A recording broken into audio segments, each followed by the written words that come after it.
ഹരിദ്വാർ യാത്രയിൽ കണ്ട മനോഹരമായ കാഴ്ചകളിലൊന്ന്. ഇത് ശ്രാവണ ശിവരാത്രിയുടെ ആഘോഷം. ഈ കാണുന്നവരെല്ലാം തന്നെ ഹരിദ്വാറിൽ നിന്നും സ്വീകരിച്ച ഗംഗാജലവും തോളിലേറ്റി തങ്ങളുടെ നാട്ടിലേക്കുള്ള പദയാത്രയിലാണ്. ശ്രാവണ ശിവരാത്രി അഥവാ കർക്കിടകത്തിലെ കറുത്ത വാവ് ദിവസം. ശ്രാവണ മാസത്തിനു മുൻപേയുള്ള ഗുരുപൂർണിമാ ദിവസം ഗംഗാതീരത്തെത്തി തങ്ങൾ കൊണ്ടുവന്നിട്ടുള്ള പാത്രങ്ങളിൽ ഗംഗാജലം സ്വീകരിക്കുന്നു.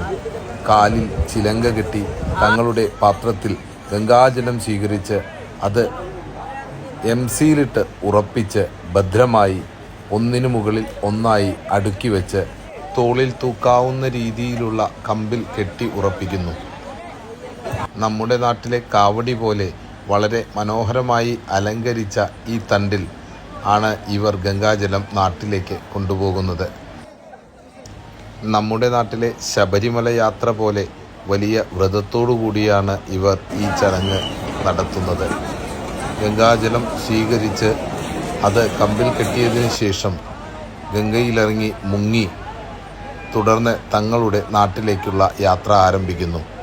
ഒരിക്കൽ ഗംഗയിൽ നിന്നും ജലമെടുത്ത് മുങ്ങി നിവർന്നതിന് ശേഷം പിന്നീട് ആ ഗംഗാജലം നിലം തൊടിയിക്കാതെ വേണം തങ്ങളുടെ നാട്ടിലെത്തിക്കാൻ.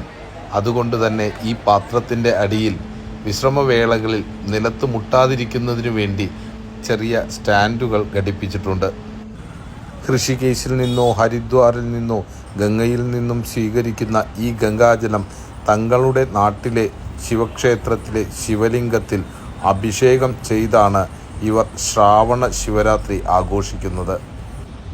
ആയിരക്കണക്കിന് ഭക്തജനങ്ങളാണ് ഹരിദ്വാറിലെ ഗംഗാതീരത്തെത്തി ഗംഗാജലം സ്വീകരിച്ച് നഗ്നപാതരായി തങ്ങളുടെ നാട്ടിലെ ശിവലിംഗത്തിൽ ഈ ഗംഗാജലം അഭിഷേകം ചെയ്ത് ശ്രാവണ ശിവരാത്രി ആഘോഷിക്കുന്നത്.